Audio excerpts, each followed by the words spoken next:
Okay, I've been using macOS for more than 15 years, so trust me when I say when setting up a brand new Mac, there are a few settings you should never leave untouched. Well, actually 24 of them. So let's run through the list and transform your Mac from default and new to build for you. Let's just start simple at the dock. That's always the first thing I customize on any new Mac. You see, you can drag out the apps you don't need to keep things clean, and then open the app library to drag in the ones you do to find them faster. Plus, I always take a shortcut to the dock settings. You find the most important ones by right-clicking the separator here, and we can set the dock to auto hide to free up some more vertical screen space. There's another trick to get even more screen space, we'll get there in a bit, but before, let's move up to the menu bar. Because most people leave things as they are and miss out on what's actually possible here. You see, this isn't just where your quick settings live, like Wi-Fi or Bluetooth. There's basically no limit to what you can do from here. For starters, I like to hold down the command key and drag my most important controls from the control center into the menu bar for even quicker access. Same way, you can kick out any controls you don't need here. What's more, we can then fully personalize the control center. There are over 100 toggles you can add, plus some third-party apps even integrate here, like just for instance, Teams with a shortcut to the call settings. Oh, and you can then even split the control center into 2 or more pages. But here's the thing, some of the stuff we can add to the menu bar is not showing up here. It's hidden in the menu bar settings. 2 things I like to change here. First, let's opt to show the actual battery percentage in the menu bar, which is hidden by default. Second, let's add the current weather, which expands into a tiny widget when you click it. Speaking of which, this probably is your desktop right now. This is your desktop in a week or so, and this is what it could be. It's super easy to get there.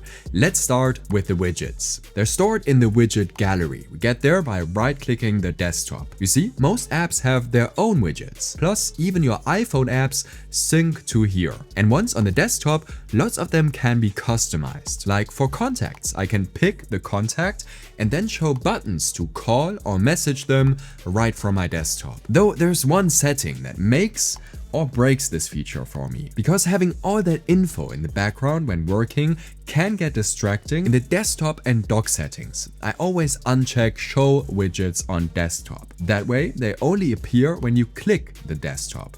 Super clean. But how do we keep it that way and prevent your desktop turning into a messy dumping ground for files you'll sort later? Well, 3 simple changes. For starters, right-click the desktop and open View Options. From here, switch on Snap to Grid, because that's what keeps everything neatly aligned. Next, you could try out stacks. It's personal preference, but it's a quick way to group your files automatically so they don't pile up. But even then, there's another big problem. Screenshots save to the desktop by default, and if you're like me taking dozens of them a day, they clutter everything up. So let's change that. Press Command, Shift and 5 to open the screenshot tool, and under Options we can pick a different saving location, like your Downloads folder, so you can grab them from the dock, or if you prefer, choose your Clipboard so you can just paste them right after taking. Alright, dock, menu bar, desktop. That's the basics done. And honestly, that's where most Mac users stop. But we'll take it a step further, because now we're working on the parts behind the walls. It starts in the Finder, because you can really make everything you do here faster with just 4 tweaks. Sure, we can drag any folders you often need into the sidebar to pin them there and quickly drag in files. But there's also a lot of stuff here you might not use, like tags or cloud storage. So in the Finder settings, we can hide that stuff from the sidebar.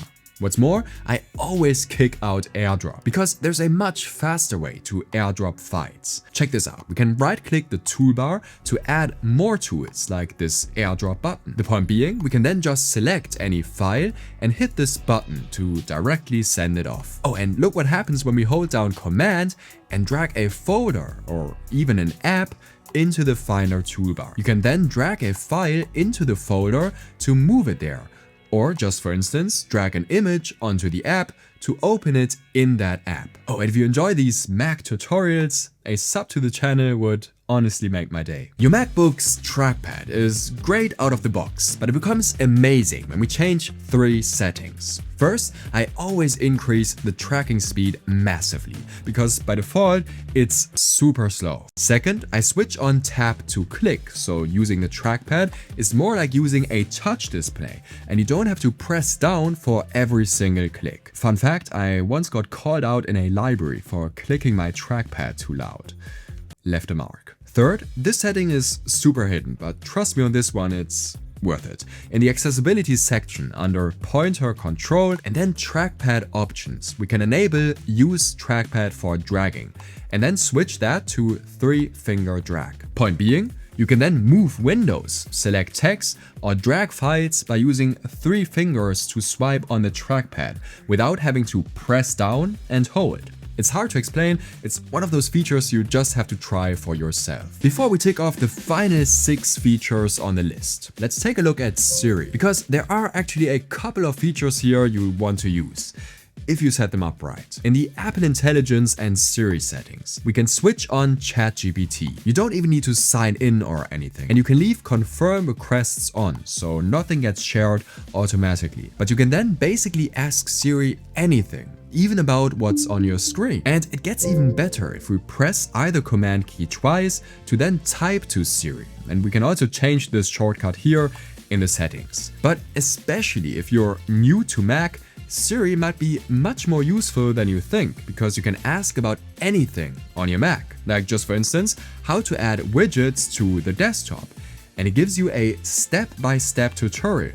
AI is coming for my job too. Okay then, let's pick up the speed again and rapid fire the final 6 super quick tweaks. Because speaking of controversial features, there's also the new liquid glass design on your Mac. If everything's a bit too transparent for you, in the appearance settings, you can switch the overall effect from clear to tinted. There's a simple setting I just have to change in Safari. When downloading a file, it automatically opens once downloaded. Personally, that drives me insane, so let's switch it off. Head to the Safari preferences and click on General. Here, uncheck the box Open Save Files. That way, downloaded files just rest in your downloads folder. Just how it should be. Your Mac has a clipboard history, but it's hidden and has to be switched on before you depend on it. You see, we can find it in the Spotlight search settings. Here, enable results from clipboard and you can choose how far back it remembers. From now on, you can press Command and space to open Spotlight search and click on clipboard to recopy any text, images or files. And I've mentioned this earlier, but there's another setting that can make it feel like you have much more screen space. In the display settings, look what happens when I switch on more space.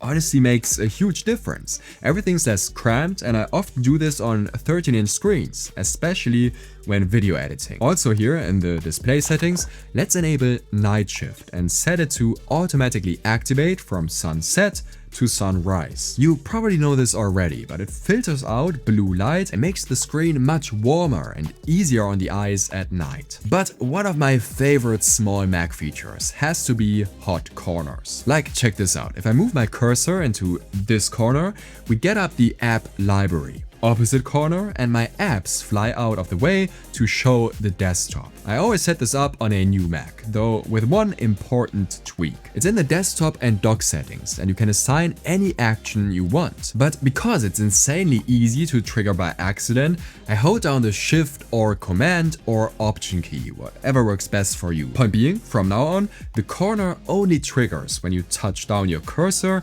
and hold down the chosen key. Oh, and before I forget, if you're not just watching this video because you got a new Mac, but also your first ever Mac, here's the only Mac beginners tutorial you need to watch. Because after less than 12 minutes, you know more about macOS than most Mac users. Alright, that's the first things to do on your new Mac. I see you there, thank you so much for watching, and have an amazing day.